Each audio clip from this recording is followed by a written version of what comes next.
6ই April 2026 Abdur রব welfare and education ট্রাস্টের উদ্যোগে আজ তাদের নিজস্ব ক্যাম্পাসে অত্যন্ত উৎসবমুখর পরিবেশে 2 দিনব্যাপী বসন্ত উৎসব 2026 অনুষ্ঠিত হলো।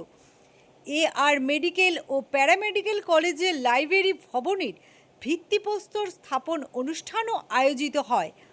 6 ও 7ই এপ্রিলের এই বর্ণাঢ্য আয়োজনের ট্রাস্টের শিক্ষা পরিকাঠামোর উন্নয়নের এক বিশেষ দিক উন্মোচিত হলো।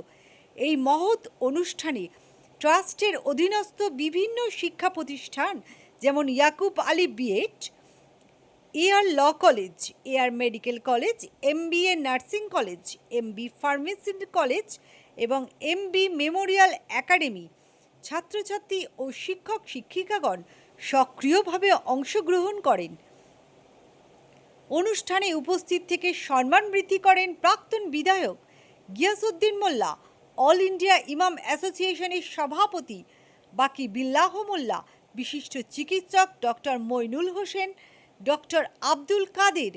অতিথিবৃন্দ তাদের মূল্যবান বক্তব্যে ট্রাস্টের এই অগ্রগতির প্রশংসা করেন।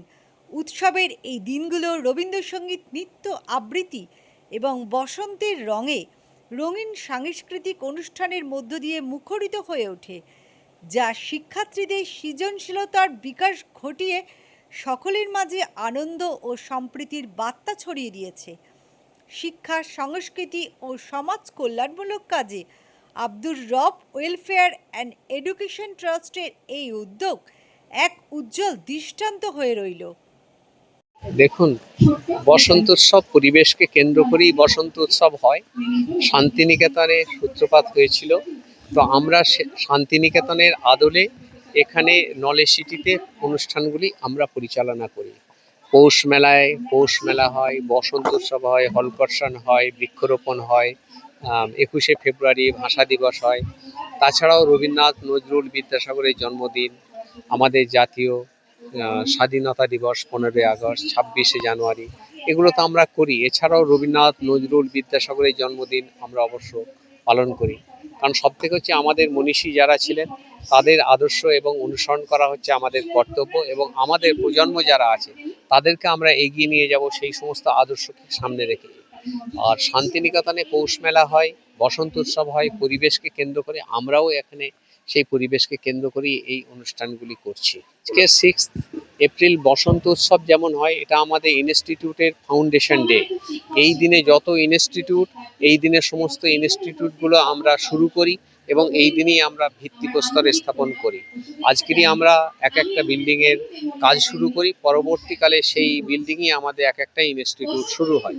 এবছরে আমরা আর প্যারামেডিক্যাল কলেজের ফাউন্ডেশন করছি এবং সেন্ট্রাল লাইব্রেরি 15,000 স্কোয়ার ফিটের একটা মেডিকেল কলেজের সেন্ট্রাল লাইব্রেরি আমরা শুরু করছি। দুটো ফাউন্ডেশন এবছরে আমরা তৈরি করছি। Nursing college, Momtaz Begum nursing college institute শুরু হয়েছে, 40টা সিট পেয়েছি, তার মধ্যে 24টা সিট এবছরে আমাদের ভর্তি হয়েছে। তাদের ক্লাস চলছে, পঠন পাঠন চলছে, শুরু হয়ে গেছে। আর এবছরে আমরা প্যারামেডিক্যাল কলেজ সামনের বছরে যাতে করতে পারি সেই জন্য আমরা বিল্ডিংটা তৈরি করা শুরু করছি। দেখুন, আমরা দুটো বিষয়ে এগিয়ে যাচ্ছি। একটা হচ্ছে এটা আর মেডিকেল কলেজ অ্যান্ড হসপিটাল। এবছরে 4টে মেডিকেল কলেজের জন্য গভর্নমেন্টে অ্যাপ্লাই করেছে, তার মধ্যে আমাদের আর মেডিকেল কলেজ অ্যান্ড হসপিটাল 100 সিটের জন্য আমরা অ্যাপ্লাই করেছি। দেখা যাক রাজ্য সরকার কবে অনুমোদন দেয়। আর সেন্ট্রাল গভর্নমেন্টের অনুমোদন না হলে তো হবে না মেডিকেল কলেজ, সেভাবে তৈরি করার চেষ্টা করা হচ্ছে। আর নার্সিং কলেজটাও তো চালু হয়ে গেছে, আর সামনের বছরে প্যারামেডিক্যাল কলেজটাকে আমরা শুরু করি। আর বিশ্ববিদ্যালয় এটা হয়ে যাওয়ার পরেই আমরা বিশ্ববিদ্যালয় শুরু করব, সেই রকমভাবেই আমরা প্রস্তুতিটা নিচ্ছি। দেখুন, শান্তিনিকেতন হচ্ছে সৌভ্রাতৃত্বের প্রতীক, আনন্দের প্রতীক। শান্তিনিকেতন আমাদের মধ্যে মৈত্রীর দৃঢ় ভাব গড়ে তুলেছে, মৈত্রীর একটা বন্ধন গড়ে তুলেছে। সারা পশ্চিমবাংলা কেন সারা ভারতবর্ষে একটা উজ্জ্বল দৃষ্টান্ত হচ্ছে শান্তিনিকেতন। সেই শান্তিনিকেতনটাই আমরা এখানে আদর্শটাকে আমরা এখানে প্রতিফলিত করার চেষ্টা করছি, কারণ সব থেকে বর্তমান যুগ হচ্ছে অত্যন্ত গুরুত্বপূর্ণ দিন। এখন ভোটের সময়, এখন আমাদের নিজেদের মধ্যে কিছু মানুষ আছে সুপরিকল্পিতভাবে দাঙ্গা লাগাবার চেষ্টা করছে।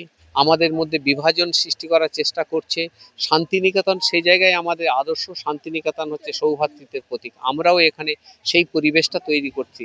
এখানে জাতি ধর্ম নির্বিশেষে আমরা সবাই ছাত্র এবং শিক্ষক, সেই সম্পর্কেই আমাদের এখানে পরিচালিত হয়।